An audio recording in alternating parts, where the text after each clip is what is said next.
Tashi and welcome to Tibet This Week, a weekly feature in English that tells you about this week's news on Tibet, His Holiness the Dalai Lama and Central Tibetan Administration. Let us look at the headlines first. His Holiness the Dalai Lama converses with global leaders on kind and compassionate leadership. Of course. Penguin India releases His Holiness the Dalai Lama's book, The Little Book of Encouragement. Tibetan language right advocate released on completion of prison term. Young Tibetan monk dies for beatings in Chinese custody. Central Tibetan Administration commemorates India's 72nd Republic Day. Department of Education congratulates Tibetan gold medalist.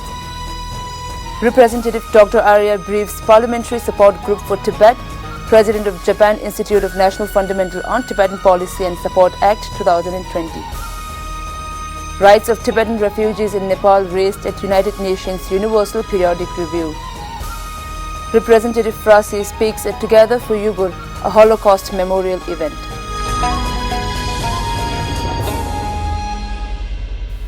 On Wednesday this week, during an interactive session with global leaders on kind and compassionate leadership, His Holiness the Dalai Lama said, we must try to incorporate in our education system the understandings and the workings of our emotions and the ways to tackle them.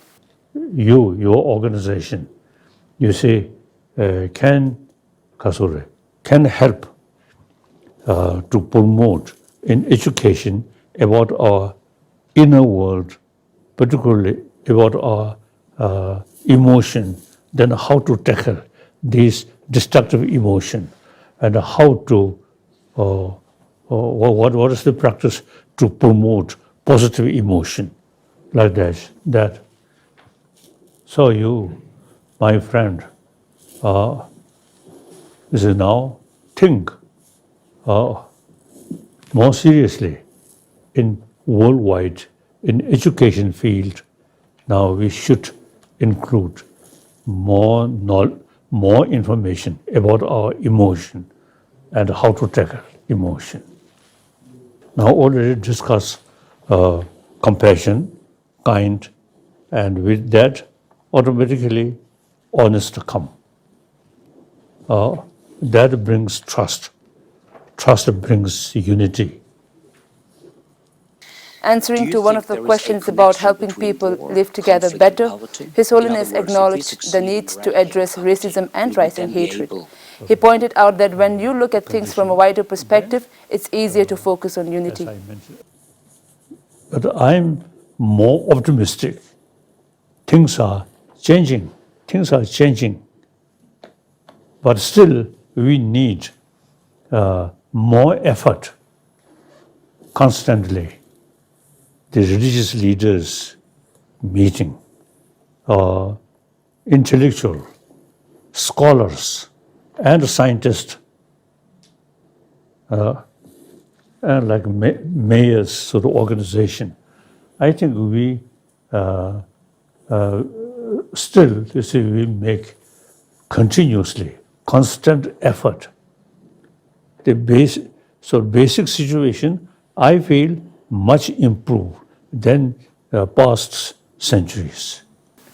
His Holiness the Dalai Lama's new book, The Little Book of Encouragement, edited by Renuka Singh, is releasing soon by Penguin India. The 152-page long book, which includes its preface, encapsulates the core messages of His Holiness's teachings and guides the readers on how to cope with every possibility. Of relevance to the present situation, it stresses the importance of mental well-being to overcome the challenges of the pandemic, recognizing that negative emotions provide a fertile ecosystem for the virus, and emphasizes the mental health of healthcare workers whose valiant efforts are the defense lines against the battle of the coronavirus.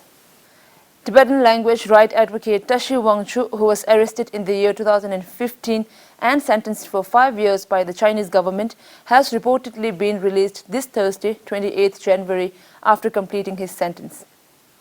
Tashi Wangchuk is a shopkeeper from Kegu-do in the eastern Tibetan region of Kham. He came to public attention in November 2015 after giving an interview to the New York Times in which he talked about his peaceful language advocacy to protect the Tibetan language.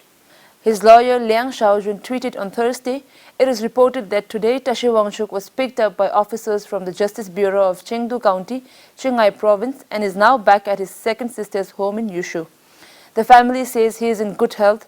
I do not know if he is fully free as I was unable to get a photo of him or contact his family in Yushu directly. Although Tashi Wangchuk has been released, he is still subject to 5 years deprivation of political rights as a part of his sentence." The Central Tibetan Administration spokesperson Kama Chuing expressed concern over Tashi Wangchuk's health. Tibet advocacy groups have pledged to continue monitoring Tashi Wangchuk's case. Tashi Dalai, we have come to know that yesterday the language rights activist Tashi Wangchuk was released from prison after 5 long years. And apart from that, we don't have any other information. We are not sure whether how healthy he is and about his health condition. And we certainly welcome the government of People's Republic of China for their gesture.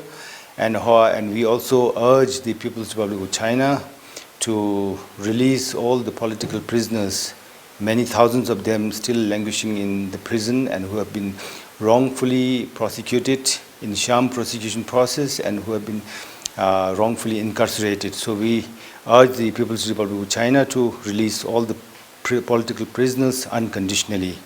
So as far as Mr. Tashi Wangchuk is concerned, the only information that we get to know is through social media and particularly from his lawyer that he has been released.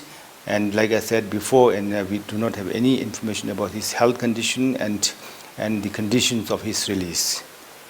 A 19-year-old Tibetan monk from Zawempo has died on 19 January after being severely beaten and tortured by the Chinese authorities for peaceful independent protest in November 2019.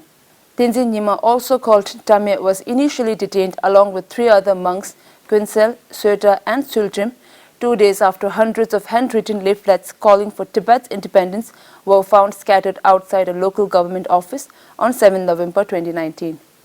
The protest took place as the forcibly resettled nomads and local Tibetans in the area were pressured by the local officials to acclaim the Chinese government's poverty alleviation program. After Tenzin Nima's arbitrary detention on 9 November 2019, he was briefly released in May 2020 before being rearrested on 11 August. While in custody, Tenzin Nima was tortured by the Chinese officials with severe beatings resulting in serious injuries and no proper food, leading to a deteriorated health. In early October, prison authority informed Tenzin Nima's family of his serious health condition and told them to take him from the prison. According to our source, Tenzin Nima's family immediately took him to several hospitals, but every doctor gave up on his recovery and was discharged. The family then brought him back to their home where he died soon after on 19 January 2021. President of Central Tibetan Administration, Sigyong Dr. Lobsang Sangye, expressed profound sadness and condolences to the family members. 6 other Tibetans, including 4 monks and 2 laymen, have been sentenced up to 5 years in prison for the same protest that occurred in Zawempo town, Sershul County, Karze Prefecture in Tibet's traditional Kham province. The Central Tibetan Administration congratulated India and its people on the 72nd anniversary of Republic Day as they commemorate the day on Tuesday this week. The Central Tibetan Administration's leadership was seen taking part in the celebration with the Indian leaders of the state in Himachal Pradesh.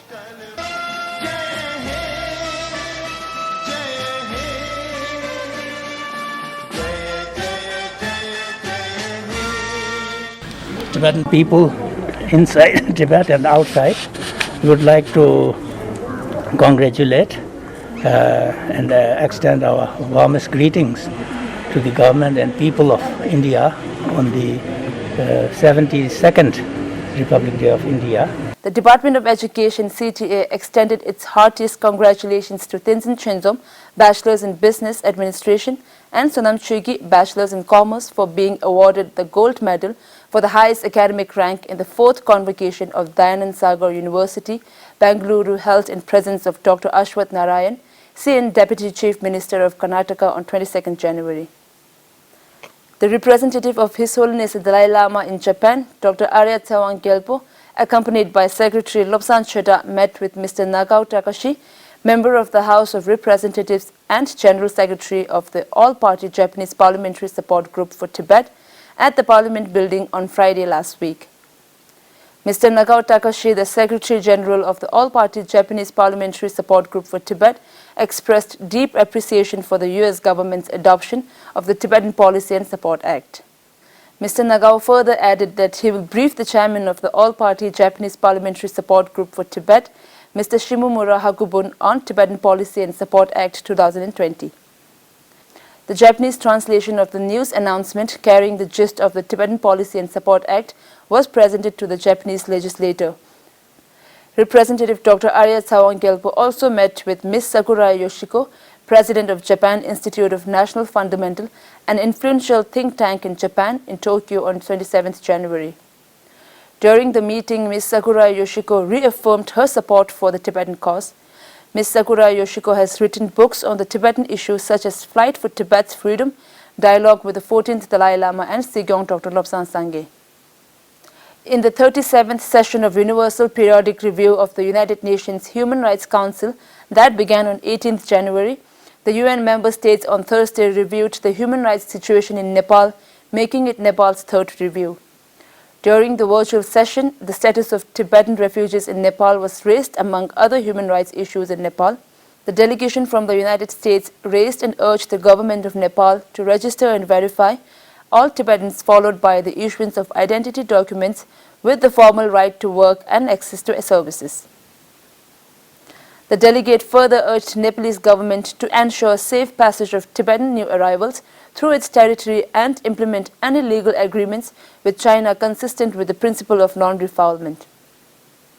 Representative Mr. Sonam Siring Frasi, Office of Tibet, London, participated in an online event titled Together for Uyghur, a Holocaust Memorial event on Monday this week. Representative Mr. Sonam Siring Frasi spoke about a reflection on religious genocide and repression in Tibet for 7 decades under the Chinese Communist regime. In his concluding remarks, he shared the prayers of wisdom, solidarity and oneness of all humanity, called Never Give Up by His Holiness the 14th Dalai Lama. That is all for today. See you next week.